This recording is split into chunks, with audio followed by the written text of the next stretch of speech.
बाबूजी, अम्मा, भैया, खुशी से चिल्लाते हुए ऋषि ने घर में कदम रखा। काहे पूरा सिर घर पे उठाए हो बबुआ, क्या हुआ? बाबूजी ने अपना चश्मा ठीक किया।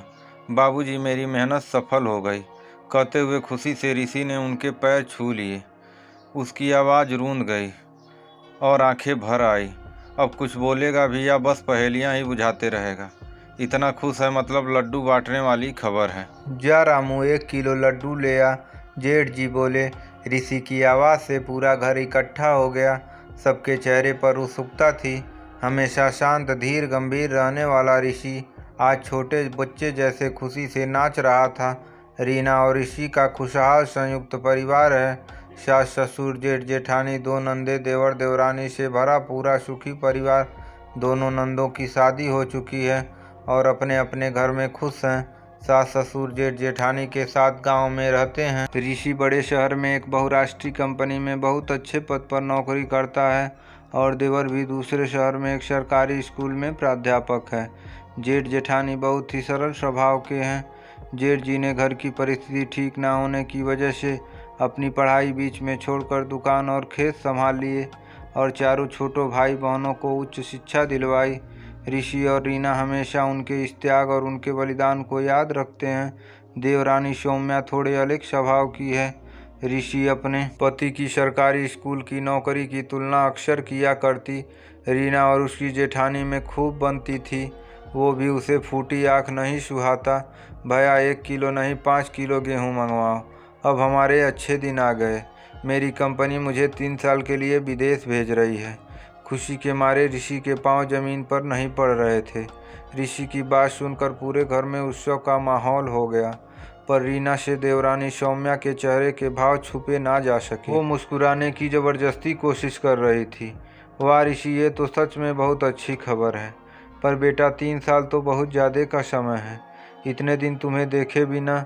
अम्मा की आवाज़ भर गई। अम्मा, तुम काहे चिंता करती हो?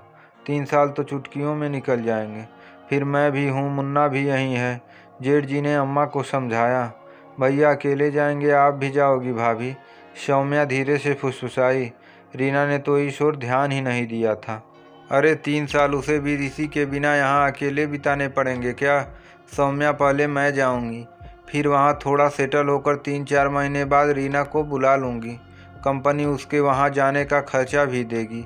ऋषि ने सौम्या की बात सुन ली। भाभी, आपका पासपोर्ट है? सौम्या ने पूछा। हाँ सौम्या, रीना का पासपोर्ट भी आ गया है। रीना मेरे पास संभाल कर रखा हुआ था। ये लो, अब काम आ जाएगा। जेठानी जी ने हंसते हुए रीना को उसका पासपोर्ट थमा दिया। गांव का परमानेंट एड्रेस देने के कारण रीना का पासपोर्ट गांव के घर में ही आया था। सौम्या का चेहरा उतर गया। उसने यथासंभव हंसते हुए बधाई दी।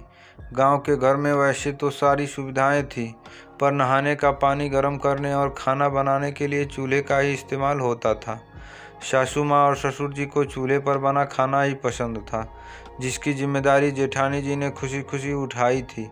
कुछ दिनों के लिए त्यौहार पर गांव आने पर रीना कई बार चूल्हा जलाती, पर सौम्या को चूल्हे से बहुत चिढ़ थी। पर थोड़ा मिट्टी का तेल डालो तो जल्दी सुलग जाएगा, जेठानी ने सलाह दी। वो भाभी बस ऐसे ही फालतू के थे, बस जल ही गया, कहते हुए सौम्या ने तेज़ी से फूंकना शुरू किया और कागजों को चूल्हे के और अंदर डालने लगी। शाम को घर में ढूंढा ढूंढी मच गई।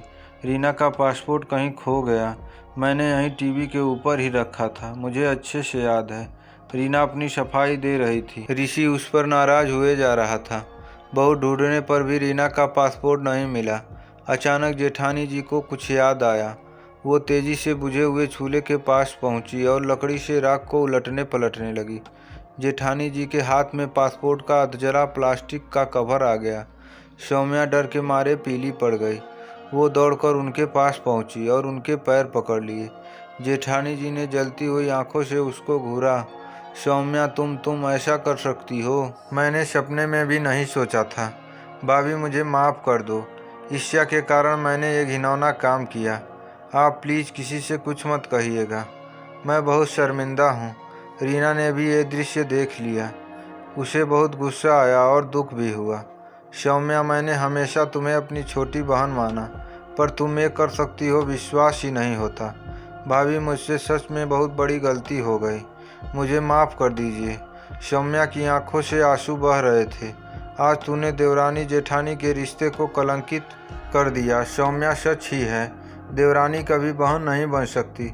रीना ने रूंधे हुए स्वर में कहा। दीदी, जो हुआ उसे तो बदल नहीं सकते, पर अब घर में किसी को ये बताने से कोई फ़ायदा नहीं है। आखिर सौम्या भी इसी घर की सदस्य है। पासपोर्ट तो फिर दोबारा भी बन जाएगा, पर उसकी इस हरकत से घर वालों को बहुत दुख तो होगा ही, पर उसके सभी से हमेशा के लिए संबंध खराब हो जाएंगे। रीना ने भारी मन से कहा और वहाँ से चली गई। सौम्या की नज़रें उठ ही नहीं रही थी। उसके इस राज को रीना और उसकी जेठानी ने हमेशा के लिए अपने अंदर दफन कर दिया। दोस्तों, बहुत बार रिश्ते में लोग कुछ ऐसा काम कर जाते हैं जो माफ़ी योग्य नहीं होते, पर घर के सुख चैन और शांति के लिए रीना और उसकी जेठानी ने इतना बड़ा राज किसी के सामने नहीं खोला। सौम्या को अपनी इस गलती का हमेशा एहसास रहा। भले ही कुछ महीने की देरी हुई, पर रीना तो कुछ महीने बाद ऋषि के साथ विदेश चली गई। दोस्तों, आपको ये कहानी कैसी लगी कमेंट बॉक्स में ज़रूर कमेंट करें।